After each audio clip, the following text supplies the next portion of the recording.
আমি লিটারালি টেনে টেনে 5 বার দেখেছি, শেষ হয়েছে আবারও দেখেছি, শেষ হয়েছে আবারও দেখেছি। আমার তো মনে পড়ে ধামাকা যাবে, কারণ শাকিব খানের যে টিজারটা বের, খুবই দারুণ সুন্দর একটা টিজার দেখলাম। এখন আসলে ফিল্মটা দেখার পালা।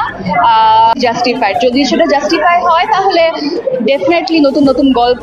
তুফানের রিসেন্টলি টিজার দেখলাম, খুবই excited. Teaser already record create করেছে, সিনেমাটাও একটা রেকর্ড ক্রিয়েট করবে সামনে। আসলে ভালো লাগার একটা বিষয়, কারণ আমরা অনেকদিন ধরে ওয়েট করছি এই টাইপের একটা ডিফারেন্ট লুকে শাকিব ভাইকে যেন দেখতে পাই। সমালোচনা সবকিছুতেই হবে, আসলে যারা সমালোচনা করে তারা আসলে অতটুকুই পারে। এটাই ভালো লাগা যে প্রতিনিয়ত নতুন ডিরেক্টরের সাথে দেখছি তাকে, আমরা প্রতিনিয়ত নতুন ক্যারেক্টারে দেখছি, নতুন লুকে দেখছি, যেটা কিনা আমাদের জন্য অনেক মনে হয় যে আমাদের সে অন্য জায়গায় নিয়ে যাচ্ছে। কিছু স্পর্শ করে যখন এটা করছিল, আমার এটা এখনো গুজবাম দাঁড়াচ্ছে। হিসেবে বাবা মাকে নিয়ে আমি কোনো মুভি দেখতে পারতাম না, এই তুফানটাও ইনশাল্লাহ এরকম ভাবে দেখবো। অনেক শুভকামনা রাখবো। চাইতাম বা ভাবতাম যে আমাদের চলচ্চিত্রের মানও যেন এই লেভেলে আসে। সত্যি এই ছবিগুলোর ট্রেলার দেখে আমার কাছে ফিল হচ্ছে না আমাদের চলচ্চিত্র ঠিক পথের দিকে মনে এগোচ্ছে।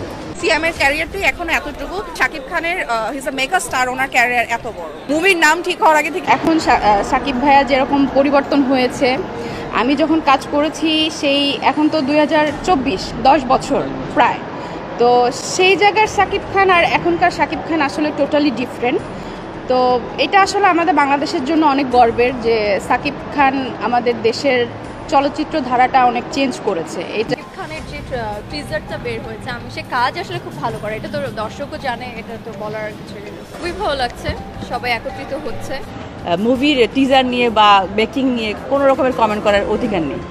ওই যে বললাম না, সৎ ভাই থাকে, সৎ বোন থাকে, ওরা হয়তো অন্য জনেরই এরা দেখতে পারছে না, বাট তারাও যদি এরকম কিছু আগে আমি দেখেছিলাম ছোটবেলায় সাজান ছবি একটা কপি হয়েছিল। তুফানের রিসেন্টলি টিজার দেখলাম, খুবই excited. Teaser already record create